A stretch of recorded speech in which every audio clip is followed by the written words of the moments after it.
If you are a low-budget DSLR filmmaker, then this video is definitely for you. Hey guys, myself Hardik Patel, and in this video I will show you the best settings you can use in your DSLR for best film look. Many YouTubers and low-budget filmmakers always search for the answer that what settings should be used in DSLR to achieve the best film look.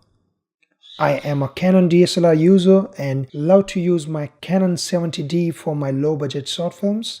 I recently shot few short films like Quit, Last Drive and Redemption, and I use mainly Canon 70D and GoPro in all those projects. Overall, I am really happy with the result I got, and now here I am going to show you some settings you should use in your DSLR. Now first of all is a memory card. Always try to use the high-speed memory card which will give an uninterrupted smooth result. I use Transcend 64GB card with reading speed of 95 Mbps and writing speed of 60 Mbps. After memory card is a shooting mode.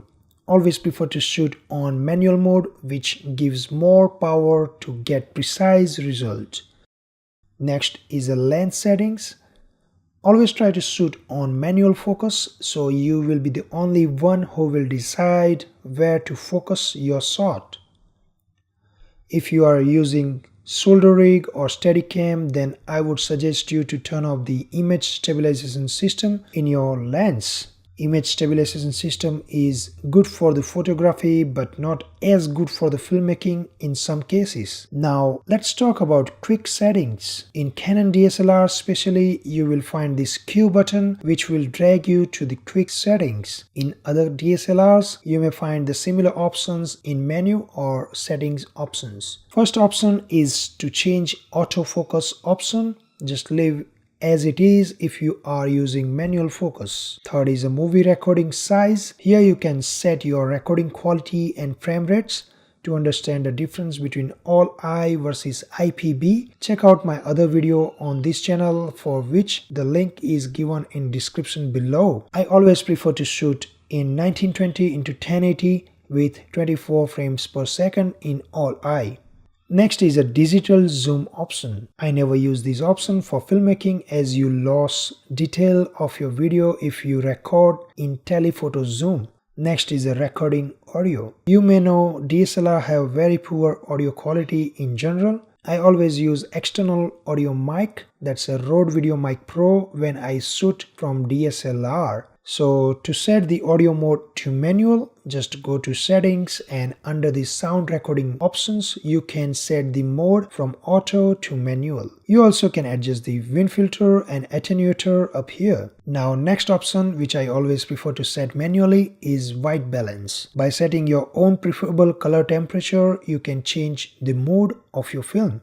Under the white balance category, you will find all bunch of options from auto to daylight to shade, cloudy, tungsten, white fluorescence light, flash or custom. I always prefer to set the Kelvin value by myself. Here, if you increase the Kelvin value, then it will give you warmer footage, and same way if you decrease Kelvin value, then it will give your movie a cool bluish tint. Next and most important option to achieve the film look is a picture style. I avoid using all given default picture styles for my film shoot and always go with my own preset. So in Canon 70D especially, you can set up to 3 preset styles. To modify presets, simply select style 1, 2 or 3 and then press info to get into that. Here you can just set your desired sharpness, contrast, saturation and color tone. I prefer to reduce sharpness all the way to 0 because I can easily boost sharpness of all my footages in post as per the requirement and look. Reduce contrast to all way down, which can be adjusted in post too. Saturation to set on -2 and color tone can be left as it is. Now I feel like most of the settings are covered by now. Furthermore, if you go to menu, then you will find bunch of options including I mentioned before. One of the important options I would like to show you is a grid display.